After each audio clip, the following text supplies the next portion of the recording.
எதிர்த்து பாருங்கள். பெரியார் குருகுலத்திலே படித்ததனுடைய விளைவு அவரை எதிர்த்து பார்த்து அவருக்கு எதிர்ப்பு கிளம்பும் போதுதான் முழு கலைஞர் வெளியே வருகிறார்.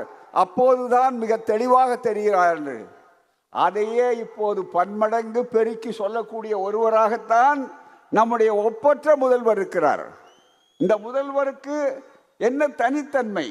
முதல்வர்களாக யாரை தேர்ந்தெடுத்தாலும் பதவி நாற்காலி சரியாக இருக்கிறதா என்று நாற்காலி பக்கமே திரும்பிக் கொண்டிருக்கிற காலகட்டத்தை நாற்காலி தானே வர வேண்டுமே தவிர நாற்காலியை நாங்கள் தேடி போக மாட்டோம், மக்கள் தருவார்கள் என்று சொல்லக்கூடிய உணர்வை அவர்கள் தெளிவாக காட்டியிருக்கிறார்கள்.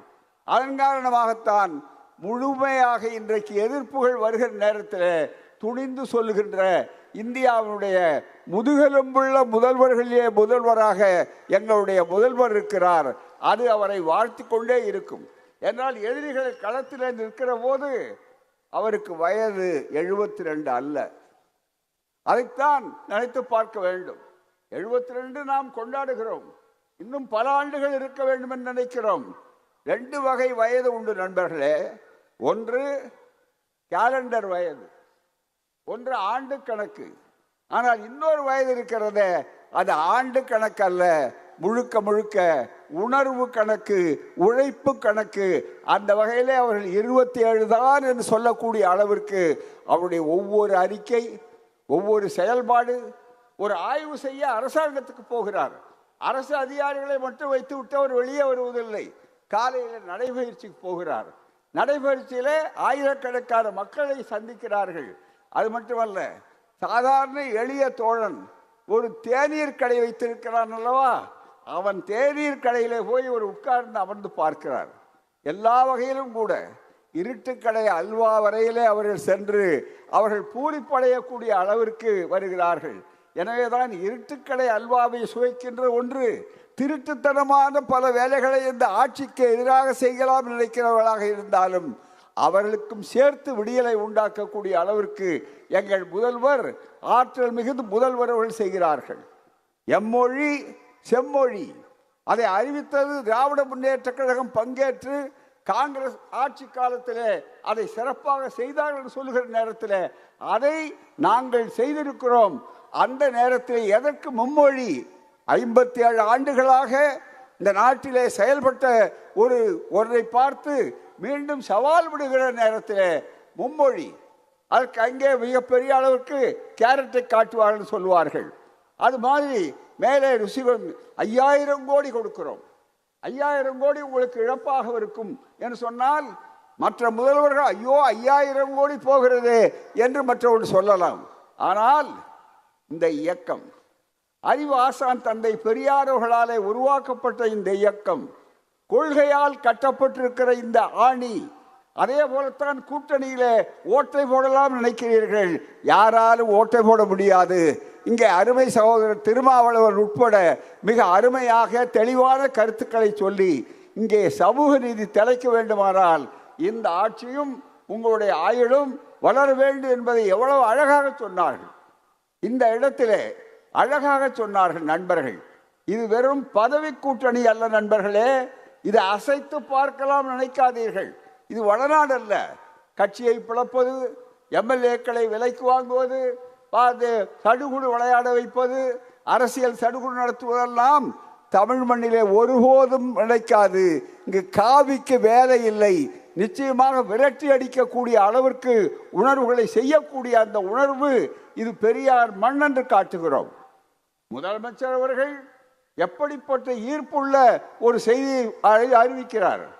1000 கருத்து வேறுபாடுகள் எதிர்க்கட்சிகளாக இருந்து சொன்னாலும், களத்திலே வெவ்வேறு நிலைகளை இருந்தாலும், தமிழ்நாட்டில் என்ன நிலை? மும்மொழி திட்டம் என்று நீங்கள் சொன்னீர்களே, நம் இணை எதிரிகளை பார்த்து கேட்கிறோம். அவர்கள் நன்றாக புரிந்து கொள்ள வேண்டும். சுவரிலே எழுதப்பட்டிருக்கிற எழுத்தை அவர்கள் படிக்க வேண்டும். படிக்க தவறினால் அவர்கள் இப்போது இருக்கிற அடையாளம் கூட அவர்களுக்கு கிடையாது. இந்த 4 பேரை கூட நீங்கள் மீண்டும் பெற முடியாது. அதை நன்றாக நினைத்து பார்க்க வேண்டும். 200 தான் எங்கள் இலக்கு என்று முதல்வர் அவர்கள் சொல்லுகிறார் என்றால் அது 200 அல்ல, 234 வேண்டுமானாலும் தருவோம் சொல்லக்கூடிய அளவிற்கு அதற்கு உதவி செய்ய வேண்டியவர்கள். எங்கள் வயலுக்கு, நீங்கள் திராவிட வயலுக்கு நீங்கள் உரம் பாய்ச்சுகிறீர்கள். அவங்களுடைய எதிர்ப்பு என்பது உரம் பாய்ச்சக்கூடிய நிலையில வருகிற நேரத்திலே தான் அதுக்கு ஒரு சின்ன உதாரணம். மொழி எங்கள் உயிர் என்று சொல்லுகிற நேரத்தில் புரட்சி கவிஞர் சொன்னார், 5000 கோடி கொடுத்தால் நாங்கள் உங்கள் பக்கத்திலே இந்த கொள்கையை ஏற்றுக்கொள்வோம் என்று உடனே முதல்வர் தலையாட்டுவார் நினைத்தீர்களா? நன்றாக சொன்னார்கள். உடனே நண்பர்கள் தலைவர்கள் அழகாக சுட்டி காட்டினார்கள். நீ 10,000 கோடி கொடுத்தாலும் அந்த பக்கம் சொல்ல வைத்தது உணர்வு என்ன? இது இந்த பாடம், இது குருகுல பாடம். தாயின் மேல் ஆணை, தந்தையின் மேல் ஆணை, தூய என் தமிழ் மேல் ஆணையிட்டே சொல்லுகிறேன் தோழனே என்று புரட்சி கவிஞர் பாடினாரே. அதில் ஒரு வரி வரும், எமைனத்துவாயன எதிரிகள் கோடி இட்டழைத்தாலும் தொடேன். எதிரிகள் எமைனத்துவாயன எதிரிகள் கோடி இட்டழைத்தாலும் தொடேன். நினைக்க முடியாதுன்னு இந்த உணர்வுல இளைஞரணி காலத்திலே இருந்து அவர் வளர்க்கப்பட்டவர். மிசா காலத்தை அவர் பார்த்தவர், பல்வேறு காலகட்டங்களை சந்தித்தவர், பக்குவப்பட்டவர், பதப்படுத்தப்பட்ட ஒரு கருவி நிறைய அளவிற்கு எப்படி வந்திருக்கிறதோ அப்படிப்பட்ட ஒரு அற்புதமான சிறப்பான வகையிலே எதிர்ப்பை அது நீச்சல் அடித்து எதிரிலே மிகப்பெரிய அளவிற்கு வெற்றி பெறுவதுதான், எதிர்நீச்சல் அடிவதுதான் அவருடைய பணி என்ற அளவிற்கு இன்றைக்கு மிகப்பெரிய அளவிற்கு பணியை நீங்கள் வைத்துக் கொண்டிருக்கிறீர்கள். அதனுடைய விளைவு என்ன? மும்மொழி திட்டத்துக்கு ஒன்றே ஒன்று நீங்கள் எவ்வளவு தவறு செய்கிறது. வடக்கே இருக்கிற டெல்லி எஜமானர்களா? அவர்கள் என்ன பழைய காலத்து சக்கரவர்த்திகளா? நாமெல்லாம் கப்பம் கட்டக்கூடிய சிற்றரசுகளா இந்த மாநிலங்கள்? எனவேதான் இதுவரையில நம்முடைய முதல்வர் அவர்களுக்கு இந்த 72 வயது என்ற கட்டத்துக்கு வருவதற்கு முன்னாலே இருப்பதை விட இப்போது புதிய ஒரு ஆற்றல், பல பரிமாணங்கள் உண்டு. அந்த பல பரிமாணங்களிலே புதிய ஆற்றல் என்னவென்று தெரியுமா? உரிமை குரலுக்கு, உரிமைக்கு அரண் என்ற அளவிற்கு வந்திருக்கிறார்கள். உழைப்பு மட்டுமல்ல நண்பர்களே, உரிமைக்கு அரணாக இருக்கிறார்கள். கலைஞர் சொன்னார், உறவுக்கு கை கொடுப்போம் ஆனால் உரிமைக்கு குரல் கொடுப்போம் என்று சொன்னார்கள். அந்த குரல் கொடுக்கும் போது ஆட்சிகளெல்லாம் சாதாரணம். மக்கள் அந்த உணர்வுகளை பெற்றிருக்கிறார்கள். தமிழ்நாட்டிலே எண்ணி பாருங்கள், இது என்ன பெரியார் மண்ணா என்று கேட்கிறவர்களுக்கு, அந்த மண்ணாகி போனவர்களுக்கு, அந்த மண்ணாங்கட்டிகளுக்கு நாங்கள் தெளிவாக சொல்வதற்கு தயாராக இருக்கிறோம். இந்த நாட்டில் இதுவரையில் அந்த மும்மொழி திட்டத்தை அறிவித்தீர்கள். ஒரு சின்ன உதாரணம், நேரத்தின் நெருக்கடியினாலே அதை மட்டும் சொல்லுகிறேன். எங்காவது ஆளுங்கட்சி எதிர்கட்சி இந்த கூட்டணி இருக்கிறது, கூட்டணியில இல்லாதவர்கள் யாருக்காவது துணிவு இருக்கிறதா? யாராவது இல்லை இல்லை நாங்கள் அந்த பக்கத்திலே போய் மும்மொழி தான் சொல்லுவோமா? கிடையாது. காவிகளை தவிர வேறு யாரும் அந்த கூட்டணியில இடம்பெற்றிருக்கிறதா சொல்லிக் கொண்டிருக்கிறவர்கள் கூட மும்மொழி திட்டம் வேண்டும் என்று சொல்ல முடியாது. அண்ணா அன்றைக்கே சொன்னார், இதில் கை வைக்க வேண்டும் என்று சொன்னால் யாராலும் நினைக்க முடியாது. அச்சம் உங்களை உலுக்கும். அந்த அச்சம் உங்களை உலுக்குகிற வரையில அண்ணாதுரை தான் இந்த நாட்டை ஆளுகிறார் என்று பொருள், திராவிடம் தான் இந்த நாட்டை ஆளுகிறார் என்று பொருள் என்று அன்னைக்கே சொன்னார்கள். அன்றைக்கே அவர்கள் சொன்னதை எங்கள் முதலமைச்சர் அவர்கள் இன்றைக்கு தெளிவாக்கி கொண்டிருக்கிறார்கள். எனவேதான் தமிழ் எங்கள் உயிர் என்று சொல்லுகிற போது, தமிழ் எங்கள் செம்மொழி என்று சொல்லுகிற போது மற்றவர்களுக்கு இடமே இல்லை என்று சொல்லக்கூடிய நமக்கு என்ன? நாம் மற்றவர்களை வாழக்கூடாதுன்னு சொல்லுகிறோமா? பெரியாருடைய பிறந்த நாளை, அம்பேத்கர் பிறந்த நாளை சமூக நீதி நாளாகவும், சமூக நீதி நாளாக சமத்துவ நாளாகவும், சமூக நீதி நாளாகவும் ஆக்கிய நேரத்தில் ஒரு உறுதிமொழி எடுக்க வைத்தார் நம்முடைய முதல்வர் அவர்கள். அந்த உறுதிமொழியிலே தந்தை பெரியார் அவர்களுடைய அந்த வாசகத்தையே பயன்படுத்தினார்கள். அனைவருக்கும் அனைத்தும், அனைவருக்கும் அனைத்தும் சொல்லும்போது யார் மீதும் வெறுப்பு கிடையாது, எல்லாருக்கும் எல்லாம். இப்படிப்பட்ட ஒரு ஆட்சி நாளும் சாதனைகளுக்கு மேல் சாதனைகளை செய்து கொண்டு வருகிற நேரத்தில் இதை உருட்டி பார்க்கலாம், திரட்டி பார்க்கலாம், நிதி நெருக்கடியை உண்டாக்கலாம். இன்றைக்கு கூட இங்கே வந்து பேசும்போது பாராட்டுகிறார்கள், நிதி கமிஷன் வருகிறார்கள், ஆகா தமிழ்நாடு ரொம்ப அற்புதம் என்று சொல்லுகிறார்கள். சொல்லிவிட்டு போனால் அங்கே 50% கொடுக்க முடியாது, 40% கொடுப்போம் என்று நிதியை சொல்லுகிற நேரத்தில், பரிந்துரைக்கிற நேரத்தில் நம்முடைய நிதி அமைச்சர் மற்றவர்களை சுட்டிக்காட்டி இருக்கிறார். இந்த ஆட்சி என்று சொன்னால் இது உரிமைக்காக இருக்கக்கூடிய ஆட்சியை தவிர வெறும் காட்சிக்காக இருப்பதல்ல. எனவேதான் இந்த நாட்டின் உரிமையின் அரணாக எங்கள் முதலமைச்சர்கள் இருக்கிறார்கள். அந்த அரண் பாதுகாக்கப்பட வேண்டும். அந்த அரண் நாங்களாலே சுற்றி பாதுகாப்பாக இருப்போம். எனவேதான் அகழியை தாண்டிதான் அரணுக்குள்ளே போக முடியும் என்று சொல்லும்போது அகழிகளாக நாம் இருப்போம். நீங்கள் இடத்தை குறைப்போம் அல்லது எண்ணிக்கையை குறைப்போம், அதன் மூலமாக எங்கள் குரல் வலையை நாடாளுமன்றத்தில் எங்கள் உறுப்பினர்கள் என்று சொன்னால், எங்கள் உறுப்பினர்கள் எழுந்தவுடனே திராவிட முன்னேற்றக் கழகம், அதே போல திராவிட முன்னேற்றக் கழக கூட்டணி கட்சிகள், மற்ற நண்பர்கள், இது அத்தனை பேரும் எழுந்தால் அவர்கள் அஞ்சுகிறார்கள். அதன் காரணமாகத்தான் இவர்களுக்கு வேலை இல்லாமல் செய்து விடலாம் என்று நினைக்கிற நேரத்தில் உடனடியாக வருமுன்னர் காப்போன் என்று மிக முக்கியமான அளவிற்கு வருமுன்னர் காவாதான் வாழ்க்கை எரிமுன்னர் வைத்தூறு போல கெடும் என்று வள்ளுவர் சொன்னதைப் போல உடனடியாக முதலமைச்சர் அவர்கள் அத்துணை பேரையும் அழைத்து கருத்தை கேட்கிறார்.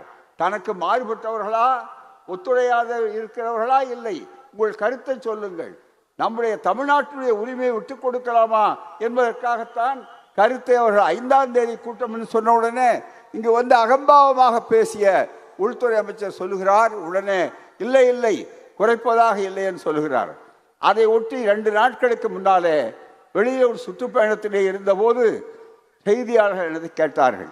உடனடியாக அவர்கள் அப்படி இல்லை என்று சொல்லுகிறாரே முதலமைச்சர் அவர்கள், அதை பற்றி உங்கள் கருத்து என்ன, மீண்டும் முதலமைச்சர் கூட்டம் கூட்டி இருக்கிறாரே என்று கேட்டவுடனே ஒன்றே சொன்னேன், இது எங்களுடைய முதலமைச்சருடைய முன்னோக்கு மட்டுமல்ல, போர் இல்லாமல் வெற்றி காணுகிற ஒரே முதலமைச்சர், போர் சங்கு ஊதியவுடனே வெற்றி கண்டார் என்று சொல்லக்கூடிய அளவிற்கு இருக்கும்.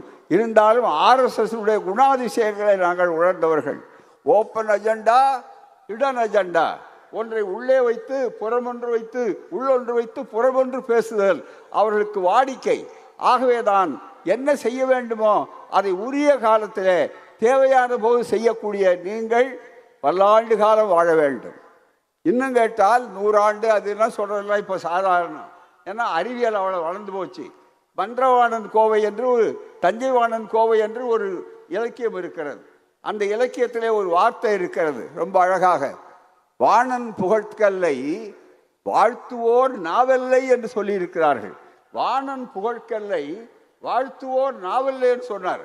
ஆனால் புரட்சி கவிஞர் ராவணனை பற்றி எழுதுகிற போது நம்முடைய புரட்சி கவிஞர்கள் சொன்னார், புரட்சி கவிஞர் ராவணனுடைய பெருமை என்ன என்று சொல்லுகிற போது 2 திசை முகத்தும் தன் புகழை வைத்தோர் என்று சொன்னார்கள். அதுபோல உங்கள் சாதனைகள், உங்களுடைய வேகங்கள், உங்களுடைய விவேகங்கள், உங்களுடைய திறன்கள், இது அத்தனையும் 2 திசை முகத்தும் தெரிந்து கொண்டிருக்கிறது. புரட்சி கவிஞரை பற்றி கேட்ட நேரத்தில் திசை 8 தானே, அப்ப என்ன 2 திசை முகத்தும் 10 திசையும் என்று சொன்னார்கள். 10 திசையும் புகழ் இருக்கிறதால் தான் அவனை 10 தலை ராவணன் சொன்னார்கள் என்று. எனவேதான் வானவெளி பயணத்துக்கு போகிற நம்முடைய விஞ்ஞானி இருக்கிறாரே, அவரும் உங்களை பாராட்டி கொண்டிருக்கிறார், வாழ்த்துகிறார். எனவேதான் 2 திசை முகத்தும் தம்புகளை வைத்தோன் என்று சொல்லக்கூடிய பெருமையை உண்டாக்குகிறீர்கள். உங்களுக்கு அரணாக இருப்பது, உங்களுக்கு பாதுகாப்பாக இருப்பது உங்கள் சாதனை மட்டுமல்ல, உங்களுக்காக ஈர்ப்பிலே இருக்கக்கூடிய இளம் தளிர்கள் கூட அன்போடு அழைக்கின்றன. தாய்மார்கள் எல்லாம் கட்டி தழுவ வேண்டும் என்று சொல்லக்கூடிய அளவிற்கு உணர்வோடு வருகிறார்கள். அந்த ஒவ்வொரு நேரத்தில் அது என்ன மிக முக்கியமானது, யாரை பார்த்து வருகிறார்கள். நடத்தினாரே நம்முடைய பிரதமர் மோடி தேர்தல் நேரத்தில் வந்தார்களே, ரோட் ஷோவில் இருந்து காட் ஷோ வரையில எல்லாமே நடத்தினார். ஒரு பக்கம் காட் ஷோ, இன்னொரு பக்கம் ரோட் ஷோ. ஆனால் என்ன நடந்தது, 40க்கும் 40 என்ற நம்முடைய முதல்வர் அவர்கள் கொடுத்தது தான் நடந்தது. எனவே தமிழ்நாட்டிலே உங்கள் கணக்கு பலிக்காது. தமிழ்நாட்டிலே உடனுக்குடன் செய்திகளை தெரிந்து கொள்ள சன் நியூஸ் பெல் ஐகானை கிளிக் பண்ணுங்க.